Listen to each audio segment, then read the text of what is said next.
Have you ever sensed a subtle disquiet deep within, like the earth beneath your feet is quivering, even as the world carries on, oblivious?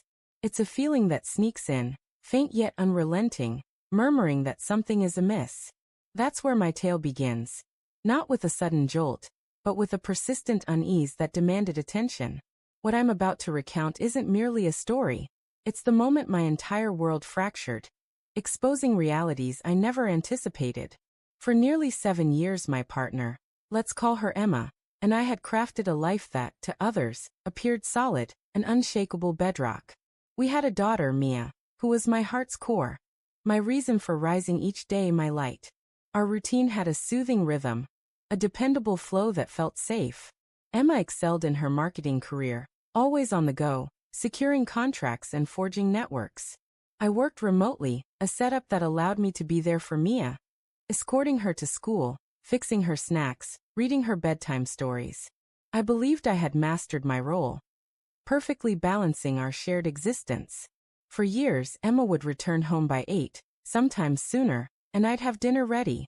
Mia's giggles would echo through the house, and we'd ease into the evening together, a family unwinding in harmony.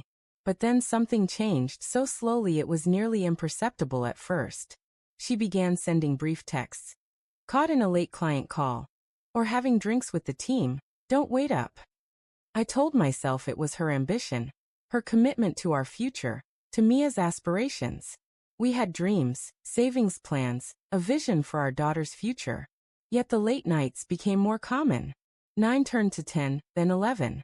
She'd arrive home drained, her expression weary, offering little more than a sigh before heading to the shower and collapsing into bed. When I asked about her day, her response was always curt. It was exhausting. I'm spent. Can we talk later?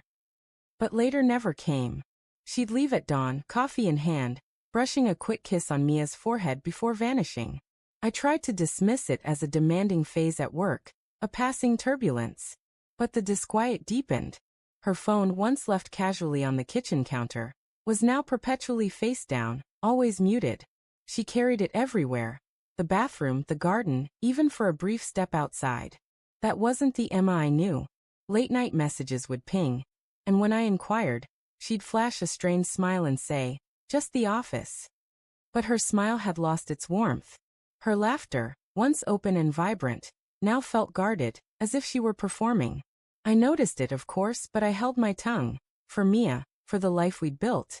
I couldn't bear to fracture the world she still saw through innocent eyes, filled with finger paintings and fairy tales. I buried the pain in my chest, but it found me in the still hours when the house was quiet, and my mind raced with questions. I started staying awake after Emma slept, consumed by doubts, fears, possibilities. Then came the night that shattered everything. It was a Tuesday. She'd mentioned a late client dinner, saying she might not be back until midnight, possibly later. Midnight passed. I texted, no reply. Called straight to voicemail. Again and again, only silence. I sat on the sofa, the TV's dim flicker casting shadows, my gaze fixed on my phone. I checked on Mia, sleeping peacefully, unaware of the cracks forming beneath our lives. At 2:30, I heard a car. My heart pounded as I moved to the window. The headlights were off, the car gliding into the driveway. Then the passenger door opened, and there was Emma. She didn't exit right away.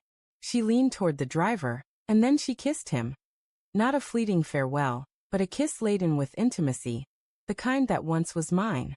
I stepped back from the curtain, my breath caught, my chest constricting. I sank onto the bed's edge, hands clenched, my body buzzing with disbelief. I wanted to storm outside, to shout, to pull her from that car and demand answers. But Mia slept down the hall. I had to protect her, no matter how shattered I was. Emma slipped into the house like a shadow, assuming I was asleep. I lay motionless, eyes shut, breathing evenly, pretending. She moved to the bathroom, then slid into bed beside me. I stayed quiet, swallowing the tears, letting the weight of what I'd witnessed crush me. The next morning, I rose early, prepared Mia's breakfast, walked her to school with a practiced smile, acting as if the ground hadn't shifted. I didn't confront Emma. I didn't need her to weave another falsehood. I'd seen the truth.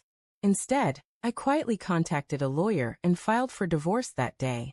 When Emma tried to explain to talk her way back, it was too late. The trust was ashes. I told her our only priority now was Mia, preserving her world as best we could.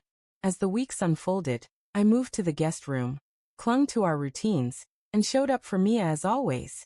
But at night, the silence thundered, and I replayed every moment, wondering when the cracks began and why I hadn't seen them sooner. Months have passed, and I'm still piecing together the shards of my life. I channel my energy into Mia. She still laughs, still plays, still calls me Papa with the same boundless love. I hold that tightly with all I have. I don't have every answer, and the future remains unclear. But I've learned to heed that quiet instinct, that inner voice warning of something amiss. Sometimes it's the only thing separating you from the truth. If you're feeling that same disquiet, that same doubt, know this: it's not your imagination. You're not alone.